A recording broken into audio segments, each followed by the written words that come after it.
Hello growers, I'm Dr. MJ Coco from CocoForCannabis.com. We publish articles, tutorials, and guides on the science and practice of growing cannabis. Today I'm testing the new ViparSpectra XS1500. It's a great fixture and comes in at an incredible price. It is a new top pick for a small 2x2 grow light. I'll do an unboxing, run it through my standard par test, and then I'll share some data from additional par tests I did with the dimmer and different hanging heights. It will give us a chance to compare the differences between dimming a fixture and raising a fixture. We'll see what the XS1500 can do, and we'll learn about some grow light physics along the way. Grow light par testing is part of the Coco for Cannabis Grow Light Guide project. We conduct unsponsored and impartial grow light tests and reviews. Our goal is to demystify grow lights and provide reliable science-based knowledge, data, and reviews for home growers. You can support our work by following our links and using our discount codes when you shop for grow lights. Check out the Grow Light Guide. You can read our grow light articles, try the grow light calculator, and review all the grow light par test reports. Links are in the description. Today I'm testing the ViparSpectra XS1500. It arrived from ViparSpectra in a plain brown box. When you order from Amazon, this box will come inside a standard Amazon box. I'll open the box and remove this foam padding. It is securely packed up. And there it is. It comes with a nice new manual. You can tell that ViparSpectra is really trying to step up their game. They include a set of ratchet pulleys, a set of cable clips, the power cord,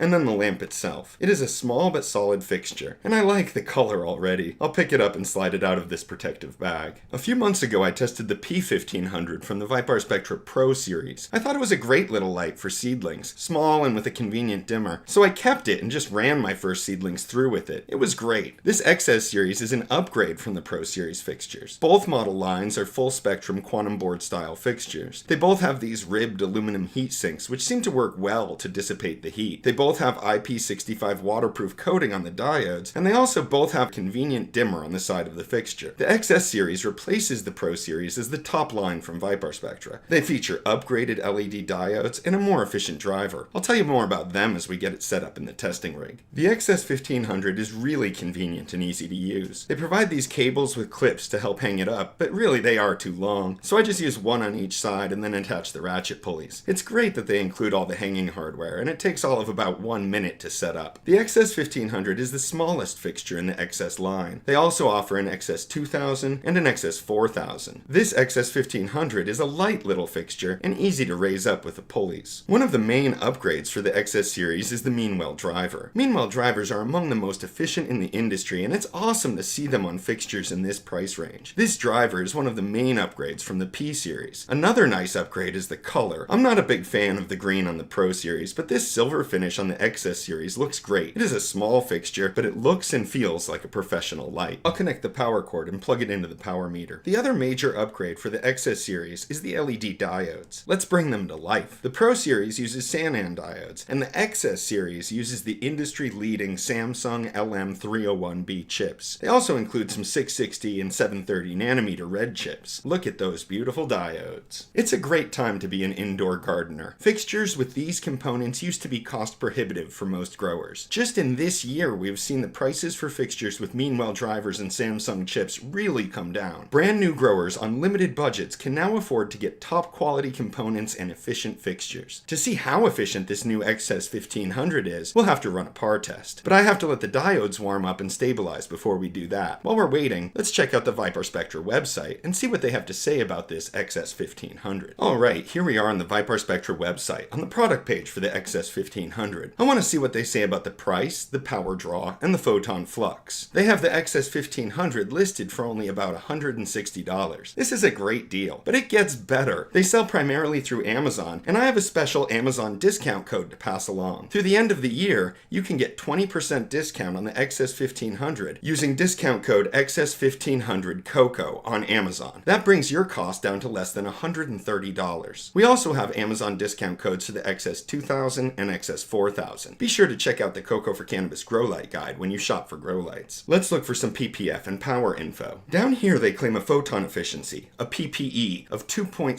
micromoles per joule. This number describes the photon flux, but it is a calculated value. Manufacturers calculate it by multiplying the efficiency of the chips by the efficiency of the driver. Samsung chips times a mean well driver usually leads to numbers like 2.7 or 2.8. We can use this number in the grow light calculator, but to really know the efficiency of this fixture, we'll need to wait for the par test. I have to scroll down here to find the power draw. You can see that at 120 volts, the power draw should be within 3% of 150 watts. So it is really similar to the P1500 in terms of size and power draw. The P1500 did a great job in the 2x2 par test. It will be interesting to see how much better the XS1500 does. The product page keeps going with a number of images and descriptions. It's a flashy page, but pretty straightforward. I don't see any manipulated data or deceptive practices. They talk about the different chips, they show a spectrum chart, they talk about the dimmer, and I really do like the dimmer. More product description showing off their heat sink, which is certainly better than a flat aluminum panel. And here is some par test data. I appreciate this map at 14 inches because it's set with the maximum PPFD just below 1000, which is how I set my tests. And these are credible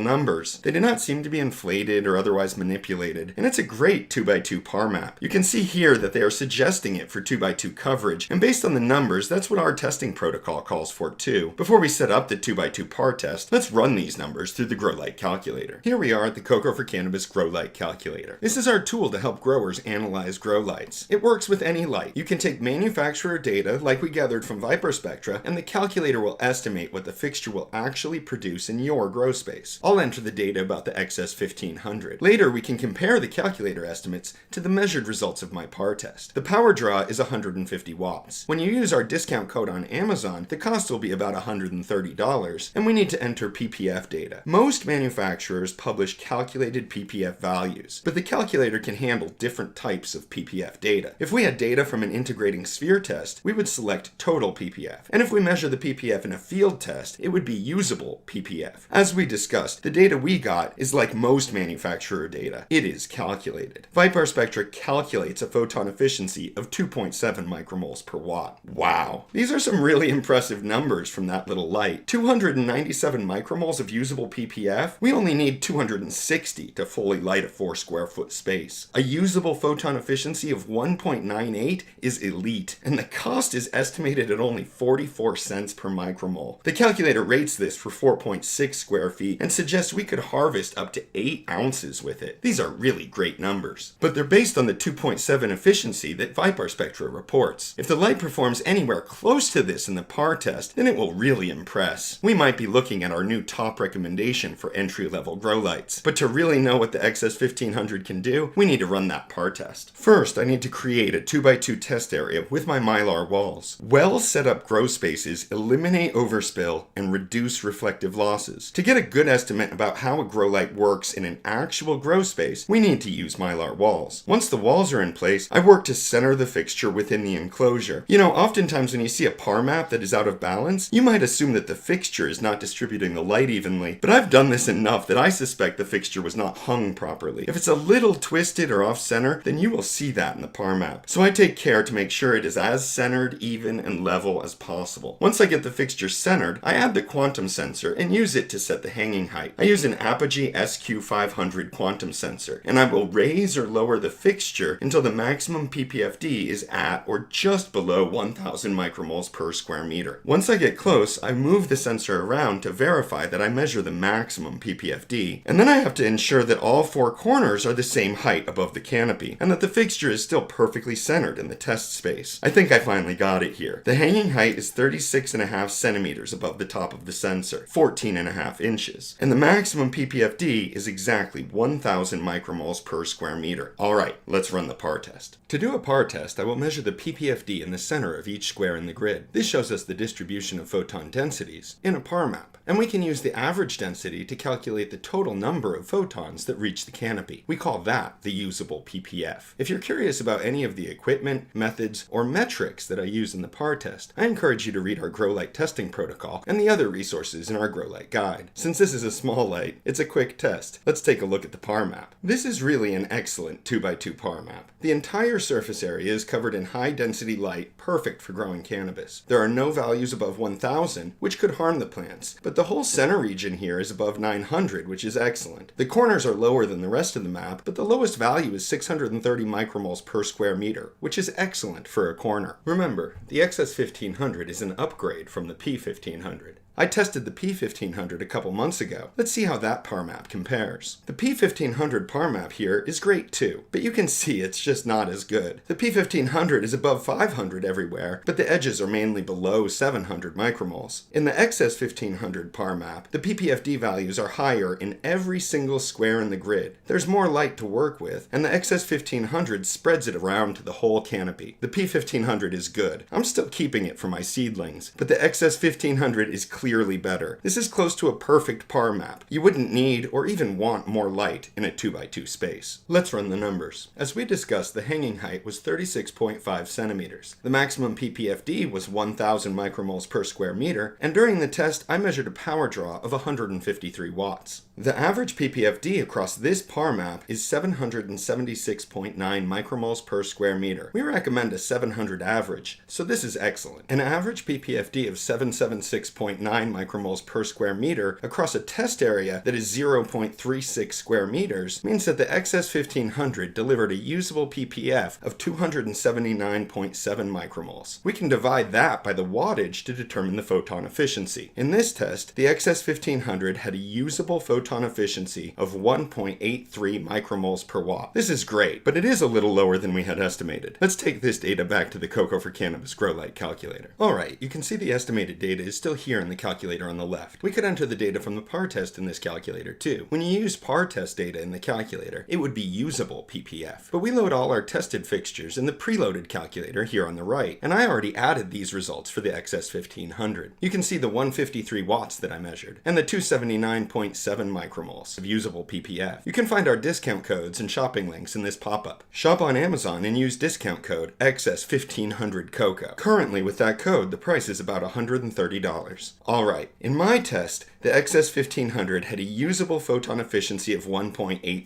micromoles per watt. This is elite, but it's lower than the 1.98 we estimated. The estimates were based on the 2.7 micromoles per joule that ViparSpectra reported. Our measured results are about 7% lower than what we estimated based on those numbers. However, these are still really great numbers. The more impressive statistic here is the cost efficiency. The XS1500 costs only 46 cents per micromole. That's the most cost-efficient fixture I have tested. Micromole per micromole, it is among the least expensive lights on the market. We rate it as excellent, but it's really an unbelievable price. You can see the calculator agrees that this light is ideal for about 4 square feet, and in that space it has the potential to produce a harvest of 210 grams, or 7.5 ounces. These are all excellent numbers. In addition to the listing in the Grow Light calculator, all of the fixtures we test also have test report and review pages. You can link to them here in the calculator, and you can also find all of them in the menu. Let's check out the test report for the XS1500. This video will be at the top, followed by all of the data from the par test and my written review. Here's the main data that we just reviewed, and below this we list all the detailed par test data and provide the par map. I also loaded some additional par maps further down the page. We'll see those in a second. You can use this calculator to determine how many XS1500 fixtures you'll need for larger spaces, and then below that you'll find my written review. The XS1500 is an impressive little fixture. It is well built, easy to use, generates an excellent distribution of light, and has elite efficiency. 1.83 is certainly not the most efficient fixture in the market. You could get a fixture that's more efficient and pulls a little less power, but you really aren't going to beat the 2x2 par map produced by the XS1500. It can really light up a 2x2 tent, and once you dialed it in, you could be pulling 7.5 ounces out of a tiny 2x2 tent every 3 months. Come to cocoforcannabis.com and we'll help you to achieve that benchmark. 2.5 ounces per month could probably satisfy a lot of home growers, but of course you could also run several of these fixtures in a larger space, or add the XS1500 to other lights in an array. It is small and compact. One drawback for some growers is that the driver is not really removable. However, heat is not a big problem. The hottest temperature I recorded was on the heat sink at 59.2 centigrade, 138.6 Fahrenheit. Of course, the most impressive feature of the XS series is the cost. You're getting a fixture with top-end components and an elite efficiency at only 46 cents per micromole. Be sure to remember our discount code. I think one of my favorite features on both the P series and the XS series is the dimmer. They are really easy to use, very accurate, and make these little lights awesome for raising seedlings. I ran some additional tests with the XS1500 to test out the dimmer. I include that data down here in an image. You can see that the dimmer is very accurate throughout the dimming range. It's really one of the most accurate dimmers I have tested. I also ran some full par tests with different dimmer settings, and one test at a higher hanging height. Dimming and raising fixtures fixtures will be the topic of an upcoming grow light physics video. I include some of these PAR maps down here, so I'll give you a brief preview. So we remember the PAR map from the official test. I left the fixture at the same height and set the dimming knob to 50%, and then ran a new PAR test. As you can see, the data is about 50% straight across the board. The maximum PPFD, the average PPFD, the usable PPF, the power draw, and within the map, the individual PPFD readings are all about 50%. The efficiency goes up marginally, but the amount of light goes down everywhere. I adjusted the dimming knob to 75% and ran another full test. Again, here, all the data is just as we would expect. The max PPFD was 753 micromoles, super close to 75% of 1000. It's a very accurate dimmer. Sometimes you may need to lower the PPFD from a maximum of 1000 to 750 for seedlings or if plants are stressed. You could do this with the dimmer, but you can also do it by raising the fixture. I decided to raise the fixture up until I got a PPFD of 750 at 100%. I needed to raise the fixture to 52 centimeters, and at 52 centimeters with 100% power, the maximum PPFD was 754. But look at the edge and corner values on this map compared to the 75% dimming test map. As you can see, dimming the fixture lowered the PPFD values everywhere, but raising the fixture only really lowered PPFD values in the center. Dimming the fixture reduces the number of photons, while raising the fixture allows the photons to spread out. You get a much more even distribution of light with the fixture raised, but you also get a much lower photon efficiency. There are times and reasons to do each of these, and as you can start to see, there are a lot of interesting relationships to consider between dimming and raising lights. I'll go much deeper into them in my grow light physics video. Stay tuned. I give the XS1500 a solid recommendation. If you are looking for a small 2x2 foot light, or a light for starting seedlings and running small plants, the XS1500 is a great little fixture and an amazing deal. I kept the P1500 that I tested, but I'm going to give away the XS1500 as a prize in our current Grow Challenge. If you want a chance to win cool lights like this, I invite you to join our next Grow Challenge at Coco for Cannabis. They're always free and you'll be part of a great supportive community. It's more fun to grow together. If you're interested in buying the XS1500, remember to use our discount codes. They're listed here again below my review. Following our links and using our codes helps to support our work. I'd like to thank B from ViparSpectra for sending me the light to test. Please like the video and subscribe to my channel. Check out my other PAR test reports and grow light physics videos. There are several more test videos in the works. Stay tuned for my reports on the Mars Hydro FC3000, the MyGrow Array, and the Grower's Choice ROI E720, all coming soon. I hope you come visit us at cocoforcannabis.com. We are dedicated to the science and practice of growing cannabis. Check out our articles, chat with our community, browse the Grow Light test reports, and try your hand at the Grow Light calculator. Join us in the next Grow Challenge, and let's grow together. I'm Dr. MJ Coco, sending grower love to all of you.